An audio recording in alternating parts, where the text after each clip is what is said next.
All right, what up, metas? The news drops of the day continue. This news is a little bit old, but still happening in the last couple of days cycle here.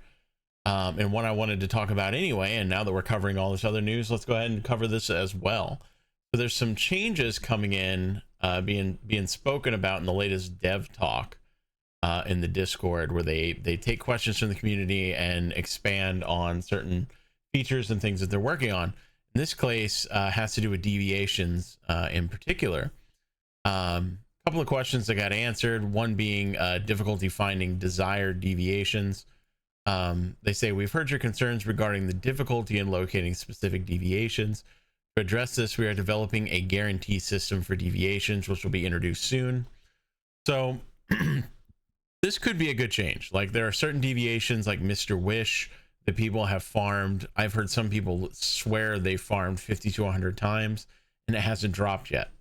I didn't have that much trouble getting them when I went for them in the past, but some people are saying that the drop rates have been very, very low on some of these deviants. Probably too low. You know, having to run a single dungeon 50 times to try to get one deviant, that's not very fun, right? So this is probably a good change. The second thing says an option to switch between deviations. Says, while some players have requested the ability to quickly switch between deviations, we do not plan to allow players to carry multiple deviations at once. The current system is designed to encourage strategic decision making by requiring players to consider trade-offs when choosing a deviation. Enabling multiple deviations would introduce significant challenges within the game's current structure. We're also aware of the desire to select specific patches of ground for Rain Man's watering ability, and we will consider incorporating this feature in a future update. I think this makes sense. I mean, sure, it would be nice to be able to quick swap between deviations, because then you could have an offensive one, a defensive one, whatever. But that would be very, very powerful, right? Like that would significantly impact the balance of the game. In particular, if you're carrying around the squishy jelly that heals you, and also a offensive deviant, right? Like, you're just quick swapping between these two. You really don't have a weakness. You're not really making a strategic decision there. So I'm okay with that.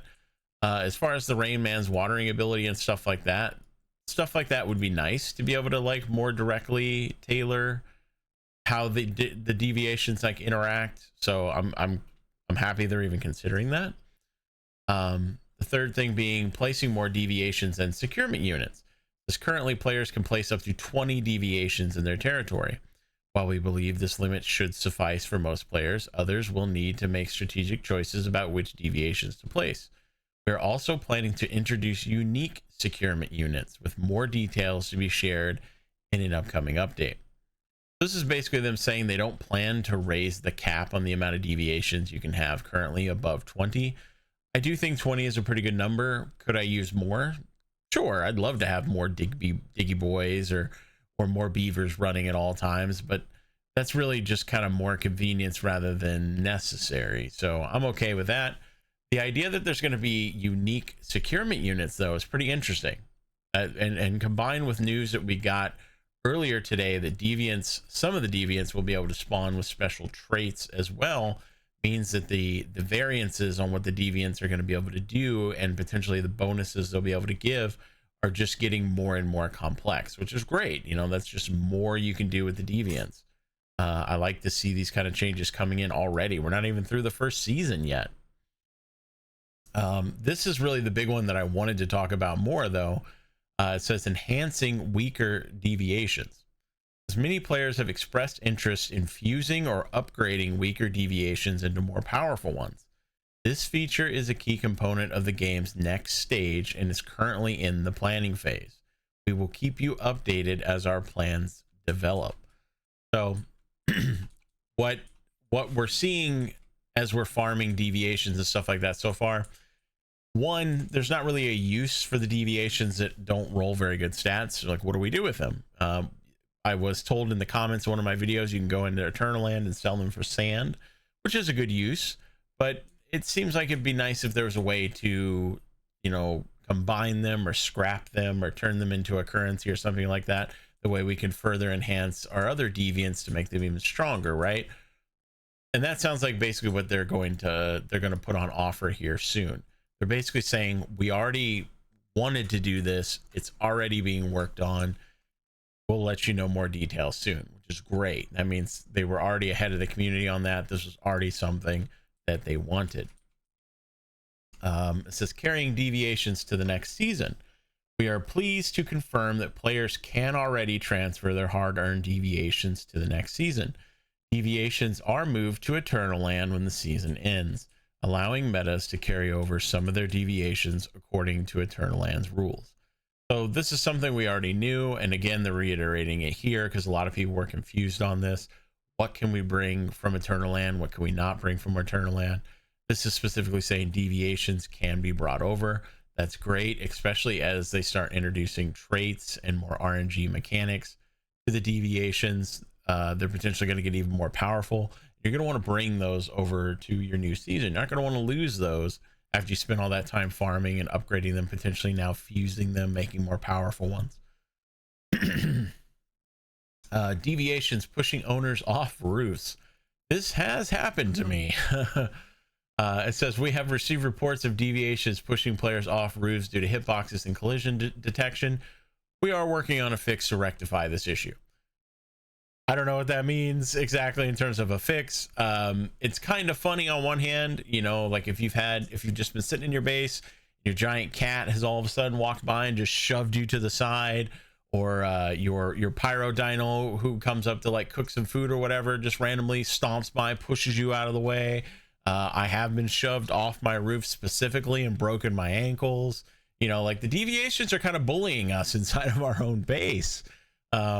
It doesn't really seem right? Like they're supposed to be our pets, and instead they're taking over the place and doing whatever they want. So personally, I'm kind of up in the air on this. On one hand, it's kind of funny. Sometimes it can be a little irritating. And to some degree, I think having collision with your deviants maybe isn't even strictly necessary, you know, like I don't know. I mean, I'm kind of up in the air on this. They could leave it the way it is, or they could change it. Either way, I don't think it makes a huge difference. The inconvenience of occasionally being pushed off your roof and breaking your ankle is not that big of a deal compared to kind of how funny it is. They are making some social feature changes as well. World chat channel and trade requests. Many feel that the world chat channel is overwhelmed with trade requests. We acknowledge this concern. While there have been suggestions to create a dedicated chat channel for trade requests, we believe this may not be an effective solution, as users might still post trade requests in the more popular channels. To address this, we are developing an AI that can filter messages based on individual preferences, such as filtering out trade requests. This should cater to both players who wish to send trade requests and those who prefer not to see them. So I can't say that I feel like the world chat on my server has been overwhelmed with trade requests. There are occasionally people throwing trade stuff in there. I think the bigger problem here is that the chat system in general just isn't great. You know, I think that's the bigger problem, is that the chat in the game itself is generally not amazing, and I think it needs work. If this is one step on the road to addressing the chat system being improved, I'm okay with that. Attack it one step at a time, but it needs improvements all the way around. 2, displaying items and gear publicly. We recognize that some are interested in showcasing and discussing their gear with others. This is a feature we will consider implementing in the future when our workload permits. So it sounds to me like what they're suggesting here is that some people want to be able to link their gear in the chat, maybe even their mods and stuff like that, so they can be like, hey, I just got this really good mod, or this is the type of mod you should go for if you want this build, or, you know, this is a really good specialization to equip to your gun, something like that.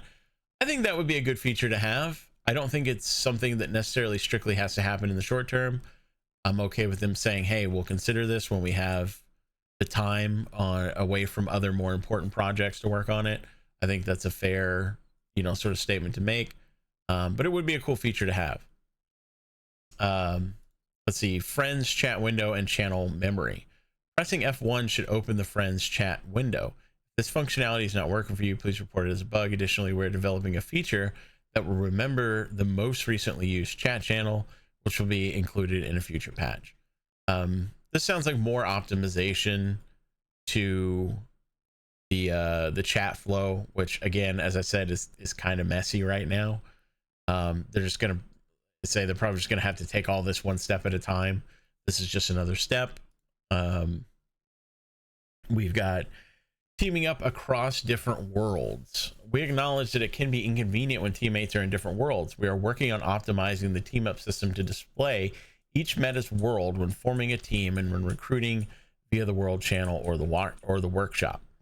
So currently right now, when you're on a server, if you may or may not realize, there are multiple instances of that world that you can move between, usually 1 to 10, and then they start paring them down, I think, as time goes on. Right now, if somebody's in another world and you go to team up, it doesn't like automatically move you to that world or move them to your world. You have to like move across. It's not the worst thing in the world, but it's not the most convenient either. Personally, I think a great solution to this would just be if you join a group with somebody who's on world 4 and you're on world 5, it just pops up and says, hey, would you like to move to world 4 where they are, and just automatically teleport you over there to maybe like the nearest tower or the nearest tower to them or something like that, right? Most of the time it's not even strictly necessary if you're just doing like dungeons or something like that, because you don't need to necessarily be in the same world to queue up. But if you're doing like world content together, like you're gonna go and do you know, the mystery chest or something like that, you're probably gonna want to be in the same channel. So I think they could fix that up a little bit for sure. Next one says expanding social chat options. Currently, only allowing friends to chat limits social interactions, as adding a new friend is a lengthy process. We are planning to enable private chats between players regardless of friend status, making it easier to communicate in-game. An official announcement will be made once this functionality is implemented. So this is just basically saying they're going to allow you to whisper people even though they're not your friend, which I think makes sense. That's something that probably should have been in the game from the beginning. But again, you know, they're cleaning up the chat and improving it one step at a time, another step. Cross-server teaming. You may not be aware of it, but the game already supports forming cross-server teams. We will soon improve the guides and tips to better inform players about this feature. So, like we were just saying, you don't necessarily have to be on the same world and everything in order to team up. But it sounds like they're going to like expand on explaining this so people understand this better. Excuse me. Player capacity in warbands and hives. There are currently no plans to change the player capacity of warbands and hives. However, this may be reconsidered in future scenarios, as each scenario will have unique gameplay rules. They've already expanded the size of hives since beta. I already think they're better than they were. They used to be like 4 players. Now they're, I think, 8. And warbands are in a weird spot where they don't feel entirely necessary, like they were before. I think warbands could use some iteration and like a better emphasis on why they exist and what their functionality is intended to be. I think they're kind of in a weird spot, but I think hives are okay right now. It's either get rid of warbands and just expand hives, or find something else for warbands to really function for, I think is where it needs to go. Vehicle access permissions. We'll be making vehicle access permissions more modular soon. Please let us know if you have any other specific requests. I'm assuming this means like giving access to your friends to be able to like access your vehicles, be able to drive them, potentially be able to access like your trunk, different things like that if you're going out and like gathering together or some stuff like that. I haven't really run into this because I haven't really tried to share vehicles with my friends, but I mean, why not, you know? Vending machine access permissions. At this time, we do not plan to implement shared vending machine access permissions. The inability to divide profits fairly if permissions are shared presents a significant challenge. I mean, that does make sense, right? Like they're basically just saying, we start letting your friends use your vending machine and they put an item in there, we don't really have a system for determining who put the item in there, and therefore there's no real way to like easily divide the profits or anything like that. It's just going to be like you can just come in and grab it. So for lack of like a good way to handle that system, they're just like, we're not going to do that right now. I don't think I don't think that should be like a big problem. I would say if you want to share vending machine location with a friend, just give them your items and, you know, divide up the profits yourself. You know, don't depend on the game to do that for you. Just communicate within your group and say, hey, we're gonna have one mobile vendor set up outside of, you know, Blackfell or whatever. Everybody who wants to sell on it, give me what you want me to sell and I'll list it in there. And then you just like hand them, you know, hand them back some money, or they put up their own vending machine and transfer the money, or whatever, you know, methodology you want to use to transfer it around. Could it be a little more convenient if it was built into the game? Yes, it absolutely could be, but there are workarounds, right? Like there's ways you can work with it, and it's sort of like a minor kind of thing. I don't know if they really need to focus too heavily on this as like development time. But that is the latest dev talk that they've put out. As I say, there's a lot of good changes in here. Enhancing weaker deviants is, I think, the big one. This is the capstone here. This is what we want to see. They've already confirmed we can carry stuff over into new seasons, but this is big. This could potentially be a game changer for those of us who are out here farming and trying to get those perfect roll deviants and stuff like that. There may be a methodology to make this a little bit less painful and a little quicker for us. So hopefully you guys enjoyed all that. I think this is yet more proof the devs are listening. A lot of really good changes coming out today, a lot of good patch notes, a lot of info being dropped. And this dev talk was just the other day that they dropped all this information. We're going to continue to try to bring you guys these updates here on the channel. If you're enjoying this type of content, please consider dropping a like and maybe subscribing to the channel to let us know, and say down in the comments what features you're most excited about from this dev talk, and let's get a little dialogue going. Let's talk about the direction of Once Human. I'm pretty excited. I think a lot of good changes are coming out. So, and as usual, continue to provide that feedback to the devs, and also feel free to drop that feedback down here in the comments, because they do come and check videos, and they are listening in the Discord, and I try to pass on feedback when I get it through the creator Discord and the main Discord back to the devs. So feel free to let me know, and I'll let them know if that's how you prefer to do it. I'll catch you guys in the next one. Hopefully you guys are enjoying Once Human as much as I am, and as always, happy hunting out there.